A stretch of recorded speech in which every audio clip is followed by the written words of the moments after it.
Alrighty then, should be a video. So I think more on this loop rule circuit Professor Lewin thing. Play the electro boom guy's video maybe, and some of it, and talk some more about the subject of induction. And quite interesting actually. Even the way you measure voltages is kind of interesting. So anyway, so this Devet 11 guy, another snarky comment. So I mean, you know, I'm trying to be responsive, but I mean, there's no, again, I point out certain things like what's your evidence that the probe wires are immune, and I'm not giving any explanation for how they're exactly immune to having a current induced in them. Anyway. So he says there's no induced EMF across a superconductor. There's no superconductor in this experiment, so I don't even know where he gets that from, why it would be relevant, how it could be relevant. Just can't be. Only an induced current. Well, I would argue that you just can't measure the voltage because the voltage is free to move. So the voltage, the pressure, can't be slowed down, and the only way you can really measure a pressure is to slow it down. That's sort of what resistors help you do. That's why you can measure voltage across a resistor. Is because essentially the more the resistance, the more it stops the pressure from moving, and therefore you can measure the pressure because it's backed up like water backing up on a dam. You can, you know, resistance allows you to see voltage where you wouldn't see it if it wasn't for resistance. Yet you and your electro-dumb buddy still desperately want to stick your silly voltage sources into these wires. Well, the inductor is an obvious voltage source. That goes back to Faraday and Rutherford and a lot of people. I mean, that's it's just a fact. You know, loop of wire, energized magnet, or a regular magnet or a coil, and you move them and you have an induced current. Yeah. Yeah, a current is voltage. There has to be pressure for there to be movement, current.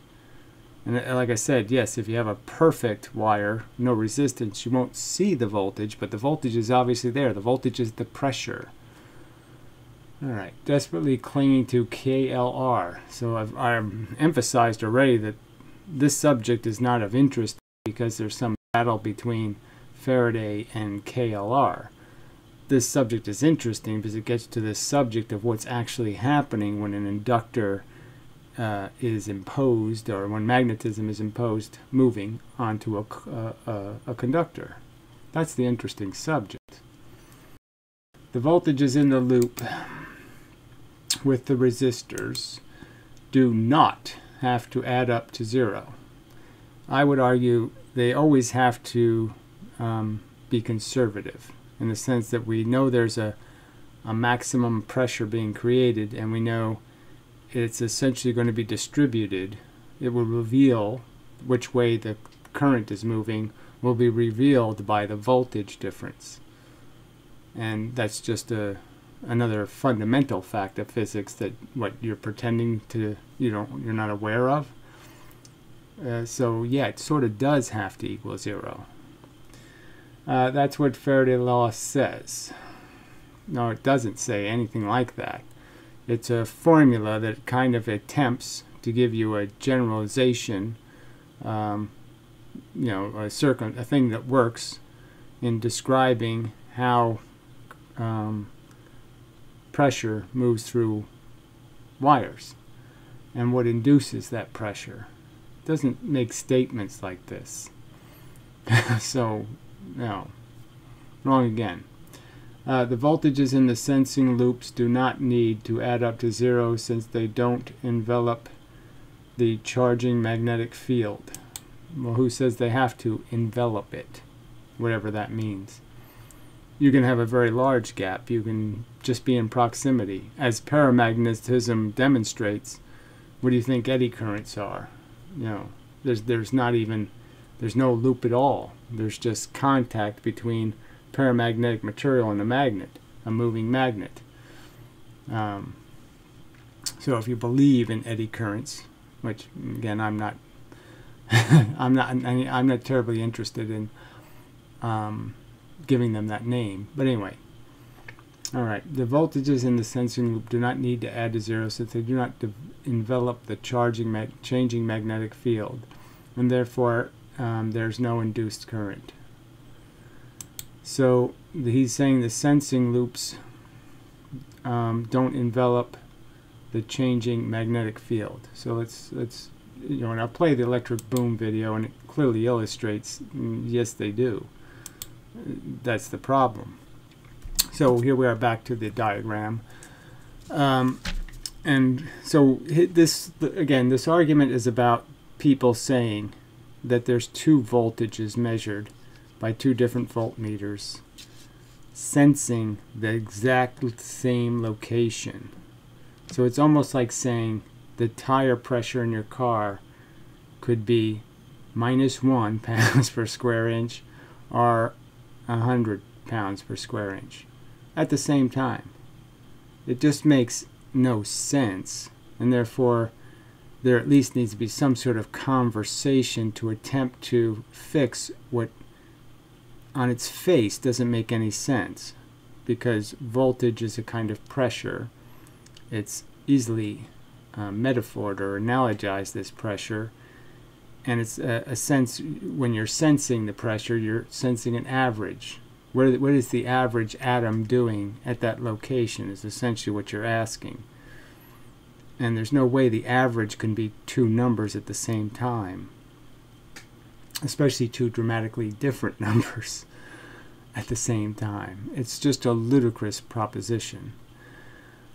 So obviously you can just see from looking at this that this voltmeter is doing exactly what these resistors are doing and what this wire is doing. It's creating something that's going to be exposed to the energy coming off this field.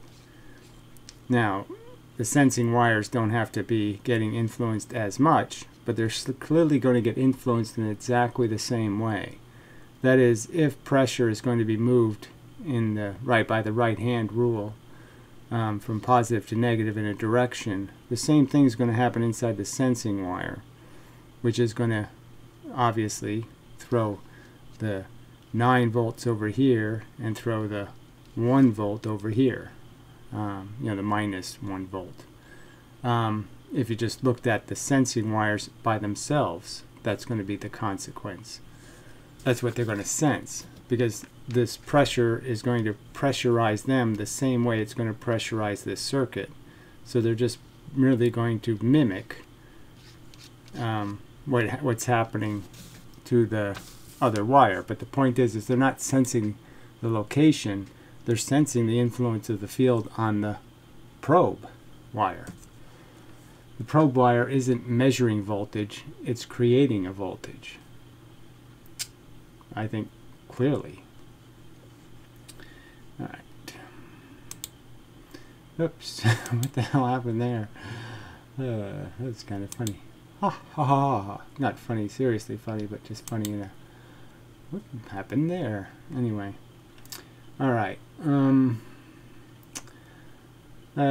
So voltage in the sensing loops do not need to add up to 0 since they don't envelop a changing magnetic field, and therefore there's no induced current. So again, I just think that's insanely nonsensical. If they're in the proximity of the inductor, they're a conductor. They're in the proximity of the conductor. I mean the inductor, the force, the magnet. Let's just call it a magnet for the sake of simplicity. They're going to be affected by it. That's also what Faraday's law says. I think that's an insane made-up piece of crap. I don't think Faraday ever said any such thing as that probe wires are immune to radiation, magnetic radiation. I don't think he said that anywhere. You almost understand how amazing Faraday's law is. I don't know where you got that impression. I'm obviously not entirely overwhelmed. And apparently the Henry guy came up with the same conclusions as Faraday, and at the same time, and he just, Faraday just beat him into the publishing race. So again, Faraday, our progress through time would have only been delayed a couple of days if Faraday dropped dead.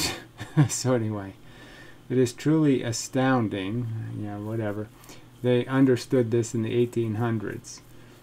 Well, how much of it they understood, again, is the question, isn't it? You think this reveals understanding, that you formalize the relationship. You realize that if I make the loop this big or this big or this big, I'll collect more or less energy. Well, that's not exactly amazing. I'm saying they did a lot of good stuff, but obviously this is the kind of stuff that, this is more perspiration than inspiration kind of work, just fiddling around and seeing what happens. And that's what Faraday was really good at. He did like 30,000 experiments or something. Okay, there's also, you almost understand. 1800s with only pens, paper, and postage stamps. Well, they had wire and they had magnets, and that's the important part. Yet the vast majority of physicists and engineers today just cannot get this. So he says he articulated this somewhere in here. There's no this in your statement. You're not defending anything but declarations of some kind, but you're not even making an explicit statement. You're just saying Faraday's law says probe wires are immune to current induction. It's just a complete made-up piece of nothing. So you haven't said anything that's reasonable. So why would engineers today think probe wires would be immune? Why should they think that? That would be stupid of them. Get this through their thick skulls to bite all modern tools at their disposal. So they should get through their thick skulls something that isn't true. That somehow the wire in probes is special wire, and it doesn't have the liability of being affected by magnetism, moving magnets. Worse, they will force us to challenge what Faraday laws tells them. So again, nobody's in here is forcefully doing any of that. The electric boom guy certainly isn't forcefully saying Faraday was wrong about something. He's just defending the reliability of a loop rule that works really well because it doesn't bother with an integral component that Faraday's law requires. So again, you're just not making any kind of real argument here. You're just talking crap. You're welcome, you arrogant sod. Well, fuck you, you ignorant jackass. Comments garbage. So this other guy says, Bob Thefty, what is KLR? Well, see, obviously you haven't watched any of the reference videos, so you're really kind of out of the loop. But the guy did use its name here somewhere, didn't he? I guess he has it in the other, but it's the Kirchhoff guy, loop rule. So I'll delete this garbage. And we can go place electric boom and show just how much he sits there and does the experiment, shows you, plainly.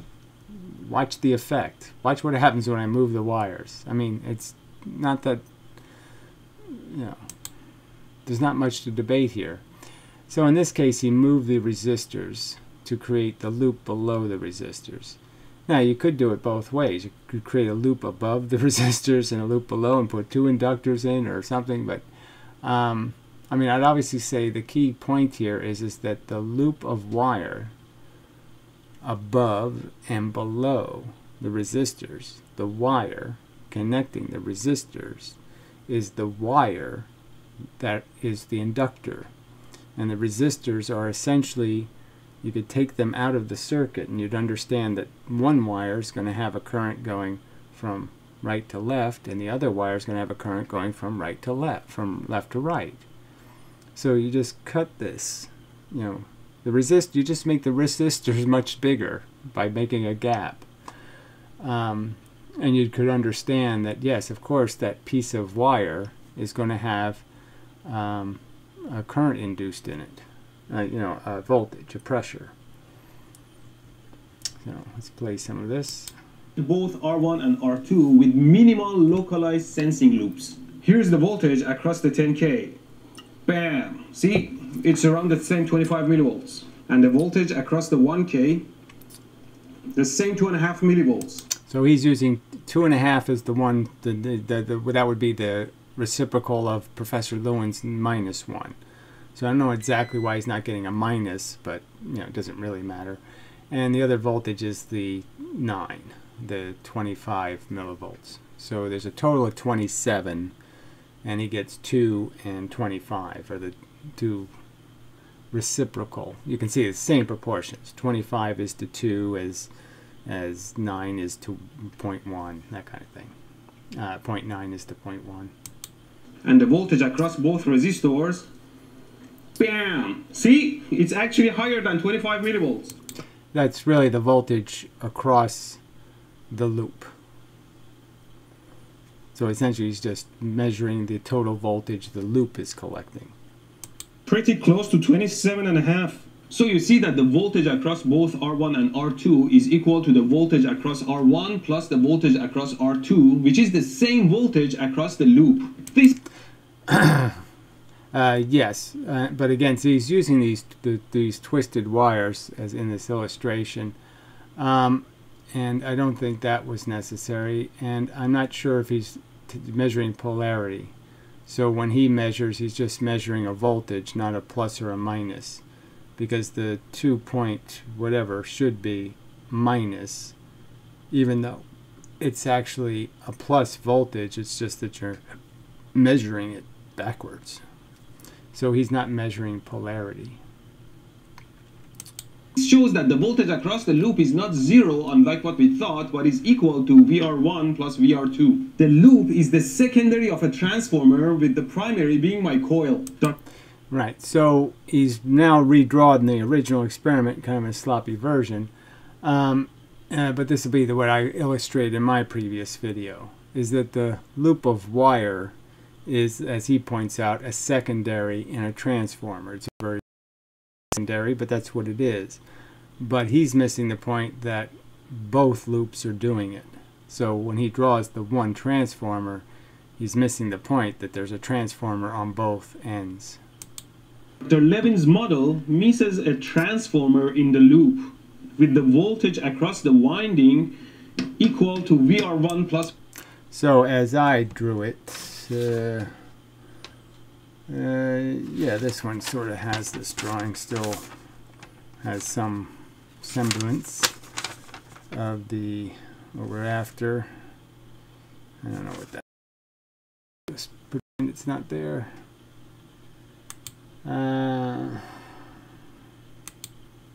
Alright, so this is what I drew. So obviously I put battery signs in here, and you're just creating a batteries by the loop rule.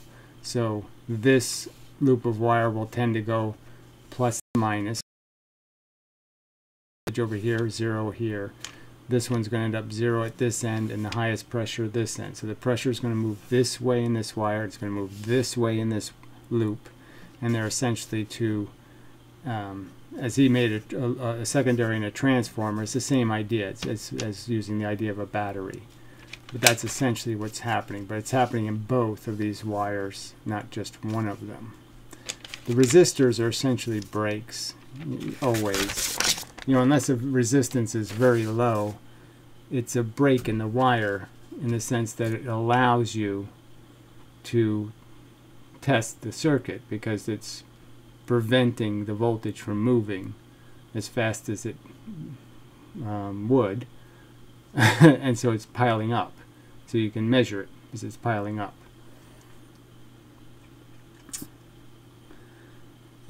You can sample it. Just like you can use a tire gauge and measure the pressure in the tire. You can sample a little piece of it. And that's essentially what these probes are doing, is they're touching it. The pressure moves through the probe, so the probe can see it because it has a very high resistance, you know, in the voltmeter. And so it's just going to measure the difference between the pressure here and the pressure on the other side and let you know the difference. Alright, so in this drawing, the idea would be is this is a loop of wire and this is a loop of wire, and the two of them have the reciprocal polarity. Alright, back to the video, I think. And such. Should be able to hit the right button here. VR2, KBL holds. But then Dr. Lewin would say, "You stupid kid." Well, he wouldn't say that, he's a nice guy. But he would say... No, he's really not, as you found out, I guess. I don't know why this guy hasn't responded, because I certainly would have. Somebody calls me a flat earther and, you know, questions the quality of my degree, I'd be pretty pissed off. If instead of measuring locally like this, we measure across the loop on the other side, we would read 0 volt across the loop, which... Yeah, well, this sort of defeats the purpose in the sense that obviously what's going to happen is the pressure, you're going to be doing the same thing to the probe wires as is happening in the loop, and this, in a sense, that means yeah, so you'll read you're extending the length of this loop of wire, so you're essentially taking this loop and going around again with a second wire. And so you're doing this, you know, twisting them afterwards doesn't make much sense, but this is the part where the probe wire was completely corrupted. And let's see, well, I'll let him finish the statement, but obviously this just gives you the first indication that this is just about the position of the wires.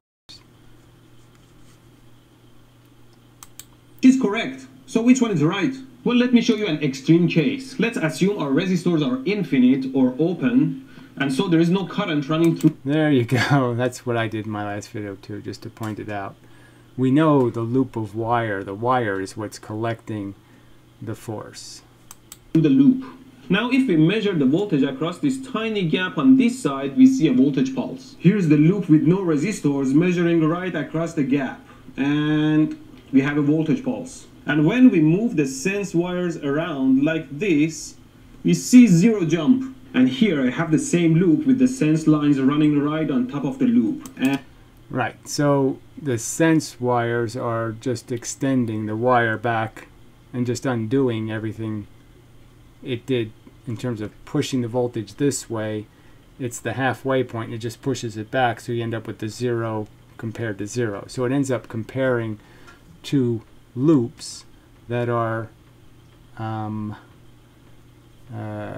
like 0 volts versus 0 volts are 2.7 milli whatever volts. So he's comparing 2.7 millivolts to 2.7 millivolts. That equals 0. And he's comparing 0 to 0 and getting 0. And we have no voltage jump, just some noise. Of course, if I make the sense lines a little bit smaller or larger than the main... There you go. So this is, right here is the most important part of the video. So all he did was move the wires so they're not in the same field as the loop. So now they're going to be collecting a different kind of pressure.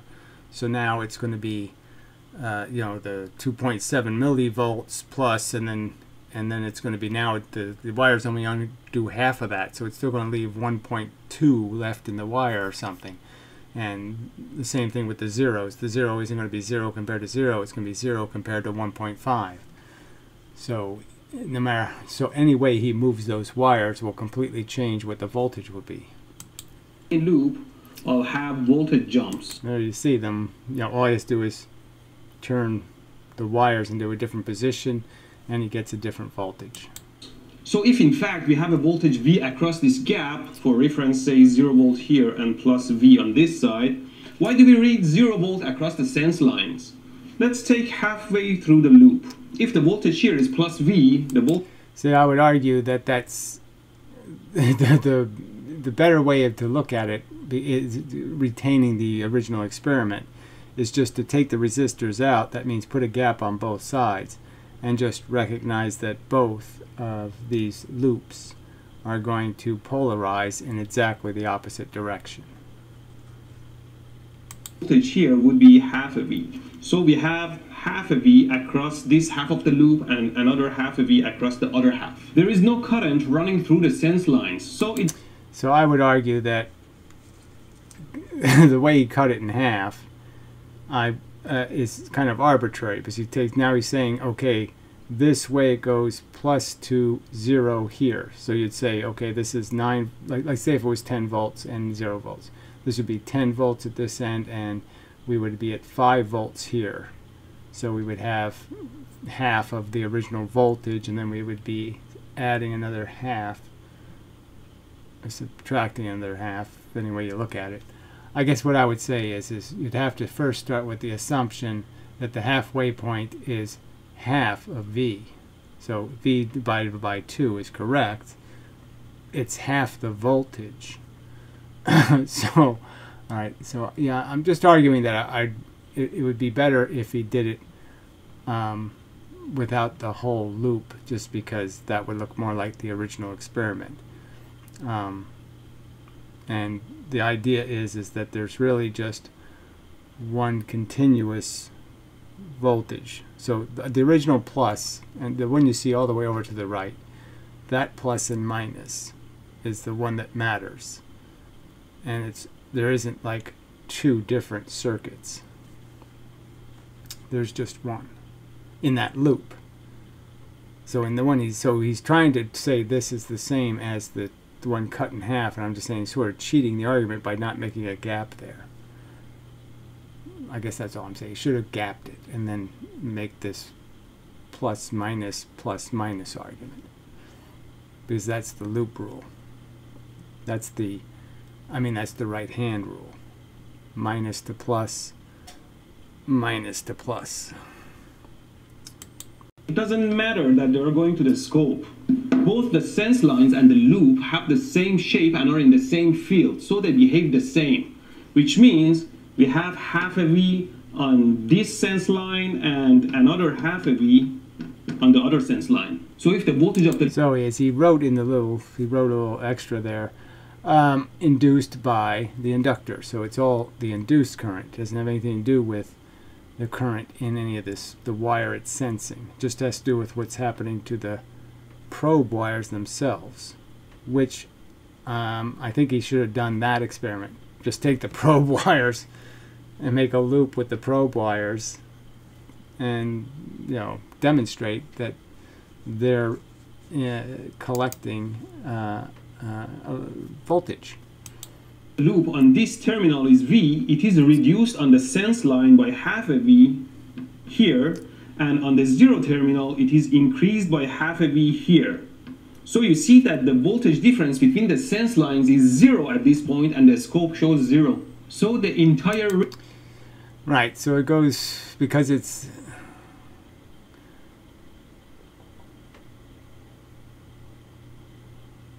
Yeah. Well, there's no... it's going from 0 volts to plus 9, and the other one went from 9 to 0. So obviously the two are exactly the opposite. The reason Dr. Lewin was reading two different voltages was due to bad probing. No matter where you cut your circuit, the voltage across these 2 points is always a unique number. The voltage on this half of the circuit is the same as the other half. Well, alright, so this, I think that was the simple enough point, is that all I have to do is change the point I'm measuring, and I'll measure a different voltage, because the two wires will be affected by a different amount of the inductance. And that's all this is about. So I think that's all we need this video for. You know, the moving wire part was the important little bit. So I'll go back to drawing. So what I would argue, which is kind of an obvious point that I should have thought of before, so he's twisting the wires. I would argue that all you really have to do is extend, you know, the point you're measuring from just has to be parallel to the radiation. So as long as you're not crossing lines, you won't induce anything. And so to really probe this, you have to probe it by making these lines longer. And then you'll be far enough away from the inductor for it to not have much of an influence. So you would probe it by going straight away from it. And that way you won't be crossing any lines. It's lines are going against that cross these lines, wires that will have a current induced. One's going in the same direction won't induce a current. So that would be the way to sense it. And then you might get the actual reading of the 1 voltage that's across these 2 points at this particular location, which might actually be 0, because if you think about it, these 2 loops are going to have they're the midpoints. So you have to kind of maybe do it at different locations to see what voltages you get. But you get different voltage depending on how far across this loop you go. So the real point is this whole thing is a battery, and this whole loop is a battery. And you can't sense in the middle of the battery. You know, you can't stick a probe in the middle of the battery. All right, so I thought I would do some related stuff since I'm here. So I don't know if I need this drawing, because this is more just about wires, how they conduct. And so, camera froze. All right, so it gets a little complicated, but all right, so what we know is that it's this idea of a moving or a changing is the key word, changing magnetic field that induces current. And the real point is that we also know that for magnets, only something that's magnetic is affected by a magnet. You know, I wish I had a magnet here at the moment, but you know, magnet won't stick to me, it won't do anything, won't push me, won't repel me, won't attract me, won't do anything.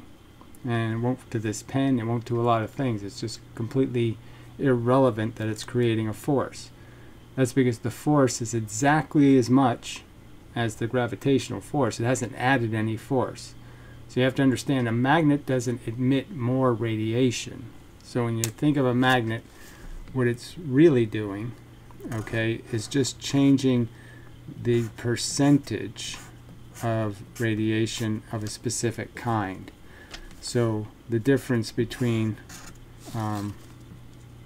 2 magnets would be what percentage of the radiation coming off the magnet is of one form. So the strong magnet, all the radiation is the one color. So if there's 100 lines of radiation per millimeter or whatever, all of them would be radiating the brown force, black force.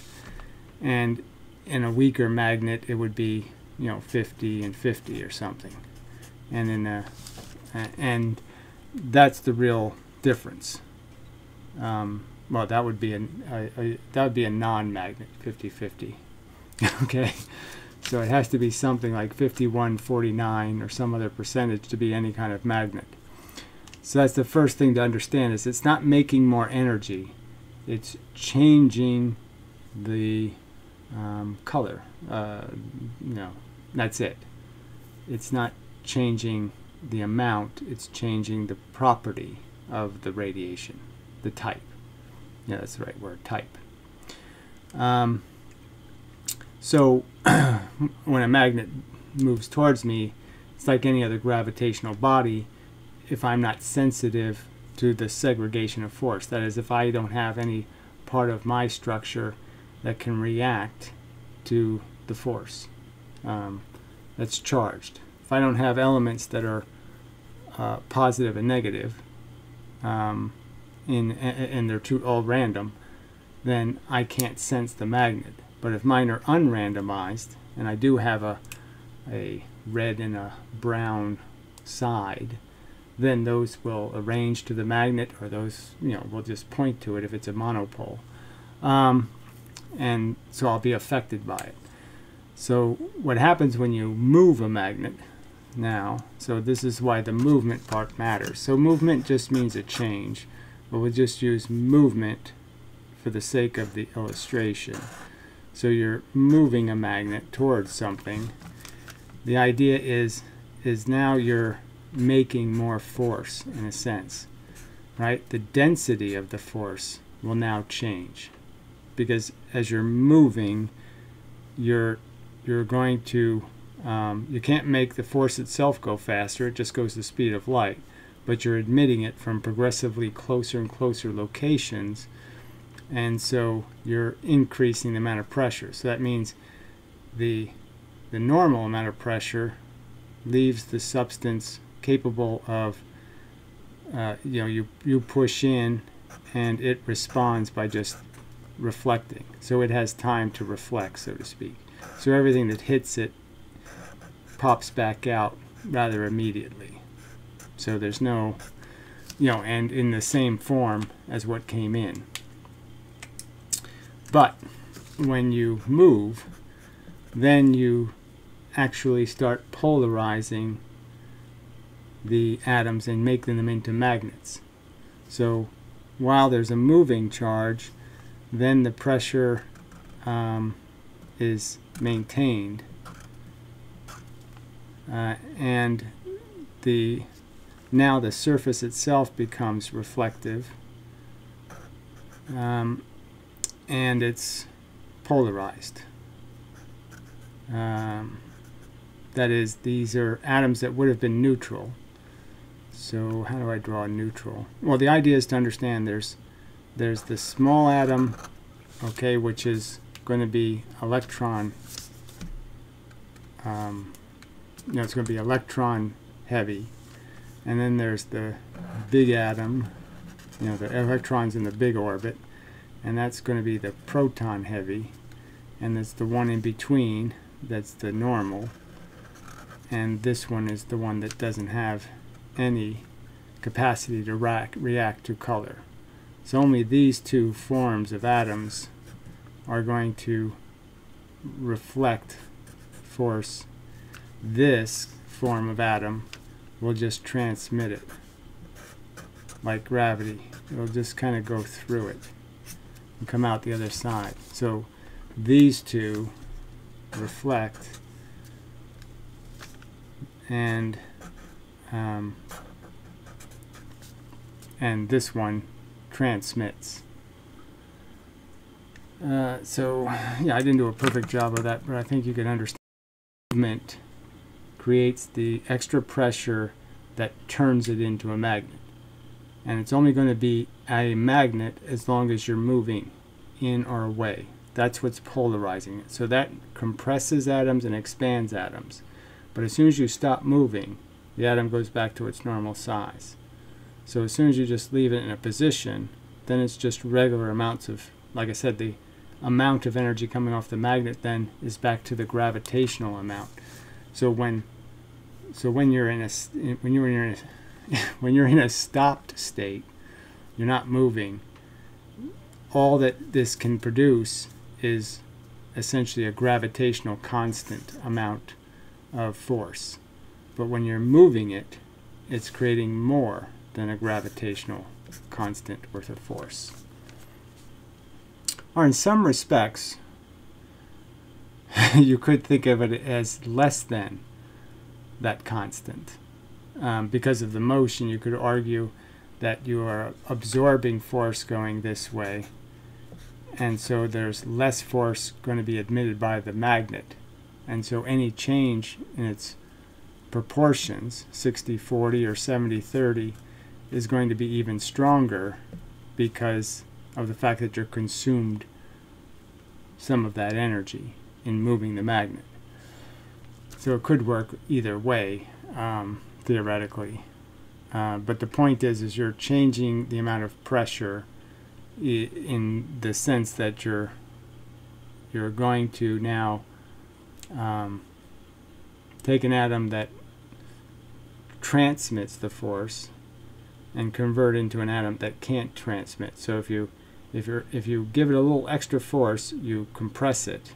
So it can transmit the gravity if it's left alone in its neutral state.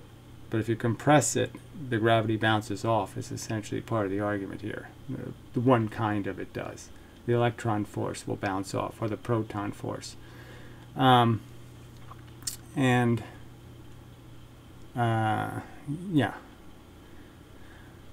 And so you've turned into a mirror to the force, and that's the magnetic part. That's changing them into monopoles, either a positive monopole or a negative monopole. But that's where you're starting to change it into something that will eventually become a dipole. Now the dipole part comes into the surface idea, which gets even more kind of weird and interesting. Depending, where you're going to go theoretically.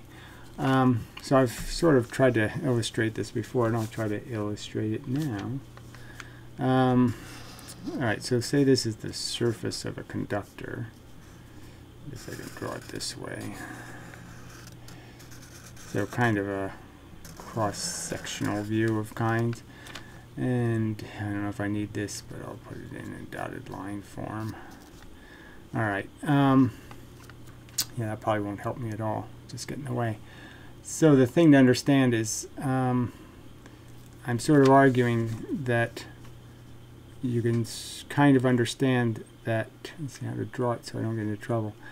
The magnetism, it's going to end up looking like a checkerboard in the end. But the checkerboard is made of solid magnets. That is, atoms that end up becoming dipoles in a direction. So, one side is, so it's so hard to draw this. But they'll have to line up. So I'll just do the red end of the magnet, and you'll just have to assume the black end. And the idea would be, is they're not lining up, they have to stagger. So these are the solid magnets. So this black end would line up again with a red end. So you can sort of get that, but those are the solid magnets. So they're solid going around this way. But going this way, they're just stacked magnets. So you can sort of understand that the ones going in this direction are they're touching each other. They're not in of themselves magnets. So this is like the solid magnet is going this way. It does one thing. It moves current slow. The ones that are stacked this way move it much faster. That would sort of be the argument. So the current can move lengthwise quickly, but it can't go cross-sectionally very quickly. So again, you just have the same idea that there'd be another magnet here, and this would be the plus side. So anyway, so the idea is that as you go all the way around the surface of the conductor, they do the right-hand rule thing, in the sense that they'll end up the magnets here looking from this side. Okay, the bottom of the conductor would be having a bunch of black ends looking at you. It would be the negative side, and the top would have all red. All the red ends would be coming right towards you, so it would be positive. Oh, I shouldn't put it there. I should put it up here, I guess. Well, I mean, you get the idea. So the conductor will be visible as being positive and negative on one side, going through the center, sort of. So it'll be polarized. And obviously, if you do this to the whole thing ends up looking like a checkerboard. But the thing to remember is that there's one kind of magnet going this way and a different kind of stacked magnets going this way. So the checkerboard has, there's a difference between which way you're going, because these are whole magnets and you can't have a half of one in this circumstance. Because they're atoms essentially that are being, they're turning into dipoles. I don't know if that was a, I think it's good enough. So in a sense, the conductor is being polarized in two directions. It's polarizing this way, and it's polarizing head to tail, in the sense that the voltage is going that way and the magnetism is going this way. So, magnets. And the voltage is doing the pressurizing.